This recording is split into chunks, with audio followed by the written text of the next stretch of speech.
Baik, assalamualaikum warahmatullahi wabarakatuh. Saya akan menjawab pertanyaan dari kelompok 2. Di mana pertanyaannya, saat ini administrasi sekolah berbasis teknologi menjadi salah satu tantangan bagi guru yang saat ini tidak paham teknologi. Bagaimana dalam mengembangkan profesional guru dalam keadaan tersebut? Baik, mengembangkan profesionalisme guru dalam menghadapi tantangan administrasi sekolah berbasis teknologi memerlukan pendekatan yang holistik. Ini bisa melibatkan pelatihan teknologi yang sesuai dengan kebutuhan individu, sumber daya online yang mudah diakses untuk pembelajaran mandiri, dan pendampingan dari sesama guru atau ahli teknologi pendidikan. Dukungan dari kepala sekolah dan lembaga pendidikan juga sangat penting untuk menciptakan lingkungan yang mendukung perkembangan profesional dalam konteks teknologi. Baik, saya akan menjawab pertanyaan dari kelompok 3, di mana pertanyaannya, bagaimana perbedaan kualitas pendidikan di daerah perkotaan dan pedesaan mempengaruhi perkembangan pendidikan di Indonesia.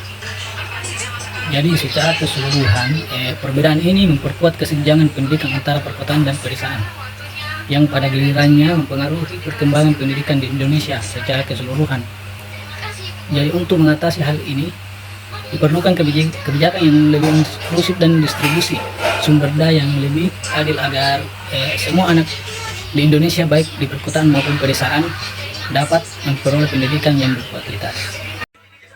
Saya akan menjawab pertanyaan dari kelompok 4. Bagaimana pertanyaannya? Apa tantangan yang dihadapi guru dalam era globalisasi dan bagaimana mereka dapat mengembangkan diri untuk menjadi guru yang inovatif dan profesional? Jadi, tantangan yang dihadapi guru dalam era globalisasi meliputi kebutuhan untuk mengintegrasikan teknologi dalam pembelajaran, menghadapi beragam kebutuhan siswa, dan menyesuaikan kurikulum dengan perkembangan global. Untuk menjadi guru yang inovatif dan profesional, mereka dapat terus mengembangkan keterampilan teknologi, memperluas wawasan mereka tentang budaya dan isu global, serta terus belajar dan berkolaborasi dengan sesama guru untuk meningkatkan praktik mengajar mereka. Baik, saya akan menjawab pertanyaan dari kelompok 5, yang dimana pertanyaannya, apa strategi yang diterapkan untuk mendorong guru menjadi lebih inovatif dalam metode pengajaran mereka. Jadi ada beberapa strategi yang bisa diterapkan untuk mendorong guru menjadi lebih inovatif dalam metode pengajaran mereka. Yang pertama, pelatihan dan pengembangan profesional yang berkelanjutan. Mendukung guru dengan pelatihan reguler tentang metode pengajaran baru, teknologi pendidikan, dan strategi inovatif lainnya. Kemudian kedua, pengembangan komunitas belajar. Membangun komunitas di antara guru untuk berbagi ide, pengalaman, dan sumber daya, baik secara lokal maupun melalui platform online. Kemudian ketiga, pemberian kelonggaran dan dukungan. Memberikan guru kelonggaran untuk bereksperimen dengan metode pengajaran baru tanpa takut akan konsekuensi negatif, serta memberikan dukungan diperlukan dalam mengatasi tantangan yang muncul. Kemudian keempat, pemberian penghargaan dan pengakuan. Mengakui dan memberikan penghargaan kepada guru yang berhasil menerapkan metode pengajaran inovatif yang efektif, baik melalui penghargaan formal maupun pengakuan informal. Kemudian kelima, mendorong kolaborasi antar disiplin. Mendorong kolaborasi antar guru dari berbagai mata pelajaran atau disiplin ilmu untuk menggabungkan ide dan pendekatan inovatif dalam pengajaran mereka. Yang keenam, mendukung penggunaan teknologi. Memberikan akses dan dukungan untuk integrasi teknologi dalam pembelajaran, serta memberikan pelatihan tentang cara efektif menggunakan alat-alat digital dalam pengajaran. Adapun pertanyaan dari kelompok 6, yaitu bagaimana kebijakan pendidikan yang ada di Indonesia mempengaruhi tantangan dalam pengembangan kompetensi guru profesional yang inovatif. Adapun yang pertama, yaitu pengembangan kompetensi guru. Kebijakan pendidikan Indonesia fokus pada pengembangan kompetensi guru profesional melalui program sertifikasi, dan pengembangan keprofesian berkelanjutan. Hal ini dilakukan untuk meningkatkan profesionalisme guru dan kemampuan mereka dalam mengajar. Kemudian yang kedua adalah pengembangan profesi dan karir. Kebijakan pendidikan Indonesia juga fokus pada pengembangan profesi dan karir guru, termasuk pengembangan kompetensi-kompetensi pedagogik, kompetensi sosial, kompetensi kepribadian dan profesional. Hal ini diharapkan dapat meningkatkan kemampuan guru dalam mengajar dan meningkatkan kualitas pendidikan. Kemudian yang ketiga adalah pengembangan karakter etika. Kebijakan pendidikan Indonesia juga fokus pada pengembangan karakter dan etika guru, termasuk pengembangan kode etik sebagai pedoman deklarasi dan perilaku dalam bentuk nilai-nilai moral dan etika dalam jabatan guru sebagai pendidik putra-putri bangsa. Hal ini diharapkan dapat meningkatkan profesionalisme guru dan kemampuan mereka dalam mengajar. Dalam eksistensinya, kebijakan pendidikan Indonesia mempengaruhi tantangan dalam pengembangan kompetensi profesional yang inovatif dengan cara kompleks dan multi aspek. Kebijakan tersebut fokus pada pengembangan kompetensi guru, pengakuan guru sebagai profesi, pengembangan karir, pengembangan profesi dan karir, pengembangan kompetensi berkelanjutan, pengembangan karakter dan etika, dan pengembangan sinergi pendidikan. Hal ini diharapkan dapat meningkatkan profesionalisme guru dan kemampuan mereka dalam mengajar, serta meningkatkan kualitas pendidikan di Indonesia. Pertanyaan kelompok 7 adalah apa strategi yang efektif untuk meningkatkan kualitas pendidikan di Indonesia melalui pengembangan kompetensi guru yang inovatif, dan apakah strategi tersebut sudah berhasil atau tidak? Strategi yang efektif untuk meningkatkan kualitas pendidikan di Indonesia melalui pengembangan kompetensi guru yang inovatif meliputi beberapa langkah. Yang pertama, guru harus memiliki kompetensi pedagogik yang mencerminkan kepribadian yang mantap, stabil, dewasa, dan berwibawa. Kemudian yang kedua, guru harus memiliki kompetensi profesional yang sesuai dengan keahlian khusus yang dibutuhkan dalam pekerjaan profesional. Kemudian yang ketiga, guru harus memiliki kompetensi kepribadian dan kompetensi sosial yang tinggi.